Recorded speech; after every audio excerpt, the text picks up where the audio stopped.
Hello and welcome to this week's edition of Newsgram.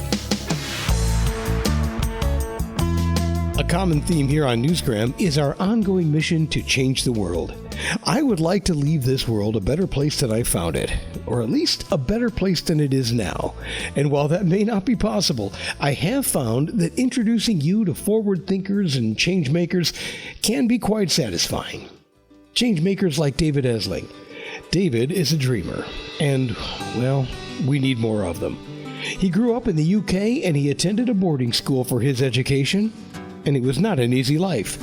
And it was probably not the most ideal place for a dreamer like David. But some good did come out of it. Now I'm getting ahead of myself here. So, about that boarding school. The lessons were very uninspiring. We sat at desks in rows, and we had tests every fortnight.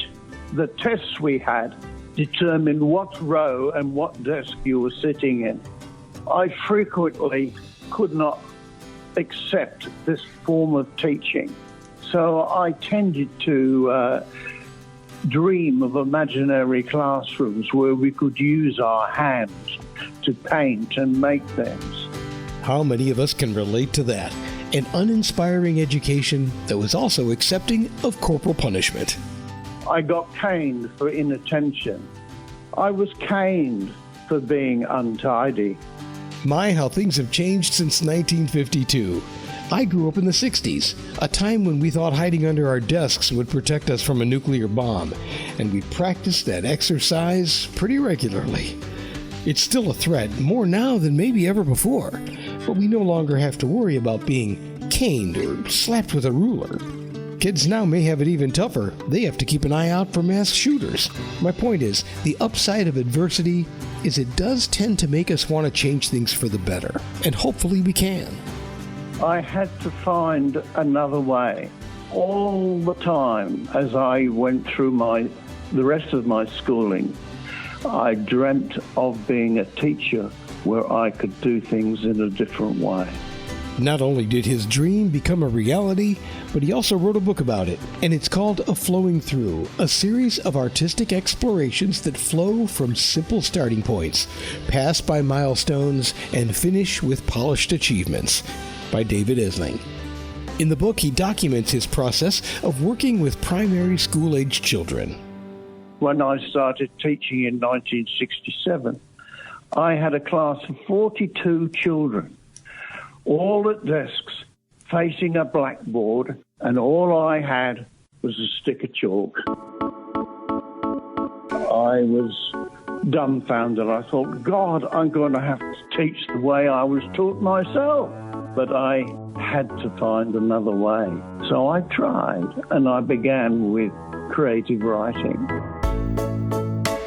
And then as my career progressed and the classes got smaller, I was able to find other ways through art and mathematics to do practical explorations.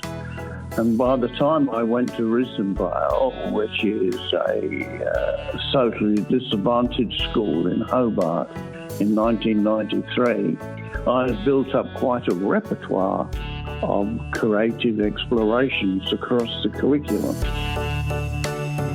David developed quite a reputation for himself. He was invited to speak at conferences, he contributed to other publications, and, like I said, he wrote his own book.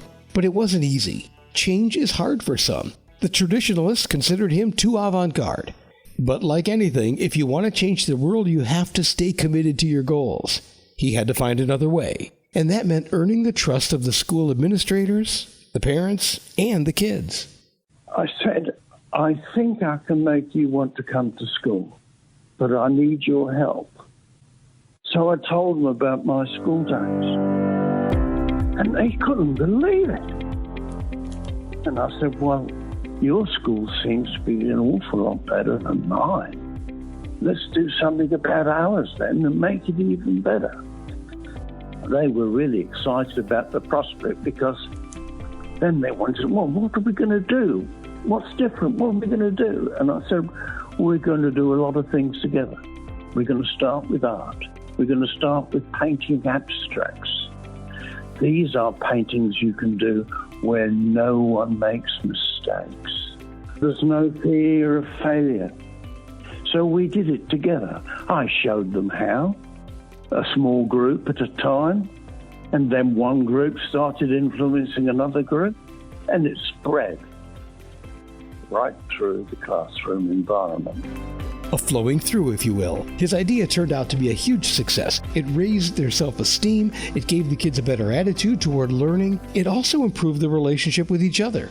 School became an exciting place because now the teacher and the students worked together. They both played an active role in the learning process. They were learning how to learn by working together. Here's an excerpt from the book. Mr. E often liked to paint alongside the children. It helped him to feel part of the learning group as we were all learning together. Brent saw his teacher practicing some of trees in the middle ground of his landscape painting. "I think you would be better off testing out a few fir trees," suggested Brent. "You're quite right, Brent. I haven't quite worked out how to paint fir trees," replied his teacher. "Come with me, Mr. E, I'll show you how," beckoned Brent. The teacher followed and sat beside him at his workplace. "You see, Mr. E, they are a sort of triangle shape, and some of the branches go sideways. They even bend down towards the ground in some places. You only need to paint a few trunks and branches as you can't see the rest. The leaves, well, I just dab them on with a small bristle brush, just like what you told us before." He was enthusiastic with his instructions and advice. He had worked that out for himself and was justly proud of his discoveries. His confidence and self-satisfaction glowed within his smiles as he continued with his painting. His teacher shared his pleasure. The teacher had become the pupil. The pupil had become the teacher. Teachers and pupils learning together. That was the heartbeat of our learning environment. It was beating, beating, beating, beating, beating. Anyone who has ever advocated for the removal of art or funding for the arts in school should read this book. And by the way, shame on you. And I should point out that it wasn't just about painting landscapes. You need to think more broadly here. If you look at the book, you will find that I spent some time talking about imagery. We started looking at idioms and illustrating the interesting association of ideas. And then we went into other aspects of imagery, and then I got them to consider painting their feelings.